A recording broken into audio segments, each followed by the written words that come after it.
Namaskar, this is Akhilesh Bhargava again. Welcome to Tidbits on Business and Finance with me. The government's attempt to sell a 76% stake in Air India, India's national airline, which is bleeding losses to the tune of 15 crores a day. So the government's attempt to sell a majority stake of 76% in the airline turned out to be a super flop. Nobody came forward.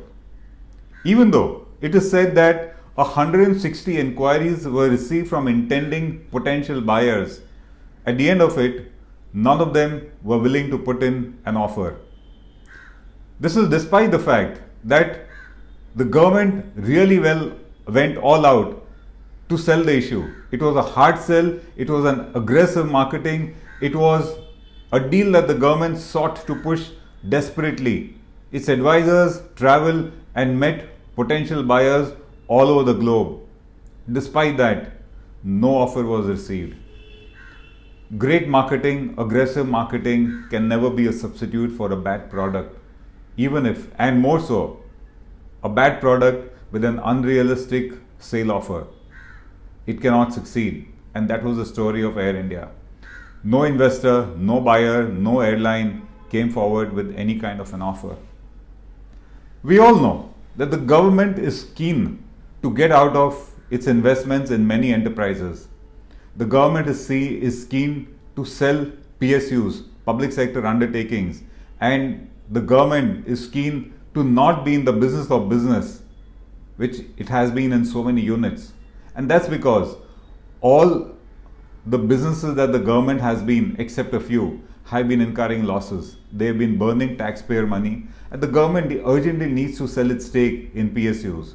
Air India was one such case. Disinvestment or sale of a government enterprise or privatization is a declared fiscal policy and strategy of the government, and it seeks to raise money year after year by virtue of sale of its enterprises. In this year's budget, it had sought to raise 80,000 crores by virtue of sale of government entities. We hope that this target of raising 80,000 crores was by way of genuine sale of government entities. We hope it was not one like what happened last year when ONGC bought HPCL. That was one arm of the government buying out another. That doesn't really amount to a privatization. And that also doesn't change the management of the unit. It maintains status quo, except that money changes hand. It's a hogwash. So we hope that the disinvestment that the government is talking about is genuine private sector investment, wherein private sector buyers buy the government units and they pay money to the government, and there's a change of management in those units. This kind of a disinvestment had actually taken place in the Bajpayee government. This government has not been able to successfully conduct disinvestments so far. Perhaps the political challenges are too high. But let's keep the political challenges away and let us learn the lessons. Let us understand why the intending sale of Air India did not succeed at all. Because these are the lessons that the government will have to bear in mind when it seeks to sell PSUs at any time now or in future. So what are the lessons? The first lesson: no intending buyer wants the government as a partner. The government needs to get out of the unit completely. Nobody wishes to even retain the government as a minority partner, because the threat of the government meddling in the undertaking in the unit always remains. And that is what was a prime deal killer in the case of Air India. The government sought to retain a 24% stake in Air India, and that was a complete no-no for any investor, any airline, any fund that the government might have approached.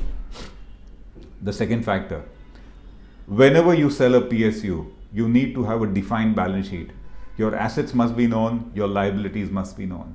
You cannot try to sell a unit whose balance sheet is uncertain, where there's a question mark on the assets and a question mark on the liabilities also, which is what we witnessed in the case of Air India.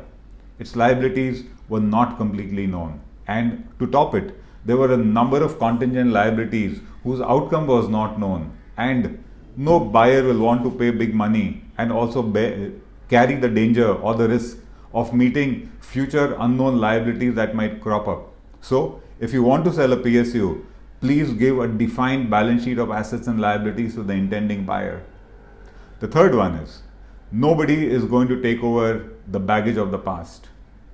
The government has mismanaged units. The government has run units inefficiently. The government has incurred losses. And these baggages of the past cannot be passed on to a new investor. In Air India's case, the baggage was overstaffing, which is there in every PSU. Nobody is going to take over a unit which is overstaffed, because of which losses are being incurred, and that too which is overstaffed with a fierce trade union. The government will have to settle that issue before it wants to sell a unit to an intending buyer. This will happen in the case of every PSU. The next factor is, whenever you sell a loss-making unit, you are in a buyer's market. It is the buyers who dictate the term and not the sellers. And this was witnessed to be the reverse in the case of Air India. The government was behaving as if it was in a seller's market and had put a lot of onerous conditions which were not accepted by any of the buyers. So, if you are selling a loss-making entity, please be clear, you are in a buyer's market and give it offer accordingly. And the last one, the government needs to get realistic. If you are selling a government unit and you want somebody to buy it, give it with such terms that the buyer can down the line make it into a viable and profitable unit. Otherwise, a buyer is not going to take the risk of investing in a government unit.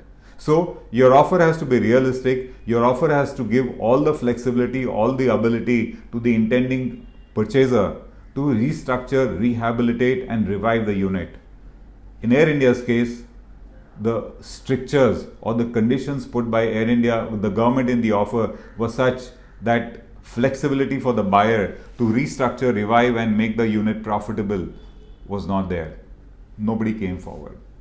So, if the government wants to disinvest, if the government wants to sell its units to any third party, it will need to give offers which are realistic, which are attractive and which are in tune with the kind of unit it is trying to sell. If it does not, the government's attempt to disinvest and raise funds will be a mega flop. And if it is so, what will actually happen is government loss-making units will keep devouring and gobbling taxpayer money year after year as they have been doing. And it is the public whose money is going to be wasted, as we are seeing in Air India's case. The offer for sale flopped. The government is now pumping in another 2,000 crores into Air India only to keep the airline afloat. And that would be the story probably of every PSU if the government's offer for sale is not in tune with the ground realities. This is Akhilesh Bhargava signing off till we meet again. Namaskar.